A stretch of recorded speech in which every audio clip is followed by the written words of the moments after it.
चारों शंकराचार्य वहाँ पर नहीं जा रहे हैं। कारण क्या है, क्यों नहीं जा रहे हैं? किसी राग द्वेष के कारण नहीं, बल्कि शंकराचार्यों का ये दायित्व है कि वो शास्त्र विधि का पालन करें और करवाएं। अब वहाँ पर शास्त्र विधि की उपेक्षा हो रही है। सबसे पहली उपेक्षा क्या है कि मंदिर अभी पूरा बना नहीं और प्रतिष्ठा की जा रही है। कोई ऐसी परिस्थिति नहीं है कि अपने को अचानक कर देना पड़े। देखो, किसी समय 22 दिसंबर की रात को वहाँ पर मूर्तियाँ रख दी गई थी। वो एक परिस्थिति थी कि रात को 12 बजे जा करके घुस करके रख दिया रामचंद्र दास परमहंस आदि लोगों ने, उस समय के जो वहाँ के कलेक्टर थे नैयर साहब के सहयोग से। और उसके बाद 1992 में ढांचा ढाया गया। उस समय कोई मुहूर्त थोड़े देखा जा रहा था। उस समय जैसी परिस्थिति थी उसी में आनन फानन में तंबू तान करके भगवान की मूर्ति गायब हो गई थी। उसको फिर उनके राजा साहब के घर से उनके दादी जी की मूर्ति मांग करके उसको ला करके रख दिया गया। उसकी पूजा होती रही। किसी ने प्रश्न उठाया? किसी शंकराचार्य ने नहीं प्रश्न उठाया कि भाई ये क्यों किया जा रहा है, मुहूर्त नहीं है। क्योंकि उस समय परिस्थिति थी।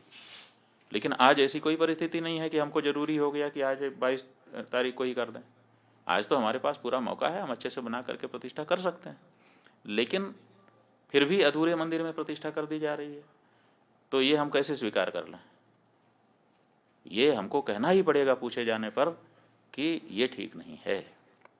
अब यही हम कह रहे हैं तो हमको कहा जा रहा है कि ये लोग तो विरोधी हैं, एंटी मोदी हैं।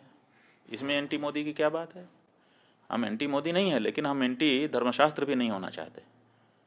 धर्मशास्त्र के अकॉर्डिंग ही हम स्वयं चलना चाहेंगे और अपनी जनता को भी चलाना चाहेंगे, क्योंकि हमको धर्मशास्त्र से पुण्य पाप का बोध होता है। राम हैं ये किसने हमको बताया? हमारे धर्मशास्त्र ने हमको बताया। राम की पूजा करने से तुम कृतकृत्य होोगे, ये किसने हमको बताया? ये राम ने हमको बताया। इसलिए उसी शास्त्र से, जिस शास्त्र से हमने राम को जाना, उसी शास्त्र से उनकी प्रतिष्ठा की विधि भी हम जानते हैं और उसी अनुसार हम करना हमारी बाध्यता है। तो इसीलिए कोई भी शंकराचार्य, 4 शंकराचार्यों में से वहाँ नहीं जा रहा है। अब जब ये बात सार्वजनिक हुई है तो अब इसको काउंटर करने के लिए वो ये चंपत राय जी कह रहे हैं कि शंकराचार्यों की यहाँ ज़रूरत नहीं है, क्योंकि ये तो रामानंदा संप्रदाय के लोगों का स्थान है। तो सवाल ये है कि रामानंद जो संप्रदाय है उसका अगर ये मंदिर है तो चंपत राय वहाँ पर क्यों है, ये हमको बताएं। फिर वहाँ नृपेंद्र मिश्रा क्यों है?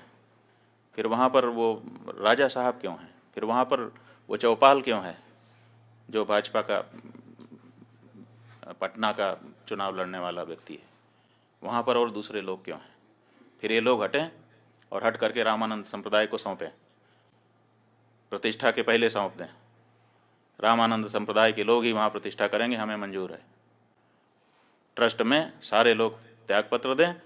रामानंद संप्रदाय के जो साधु महात्मा हैं, रामानंद संप्रदाय के जो आचार्य हैं, उनको ट्रस्ट को जिम्मेदारी सौंपी जाए और वो लोग प्रतिष्ठा करें। हम स्वागत करेंगे चंपत राय जी की इस बात का।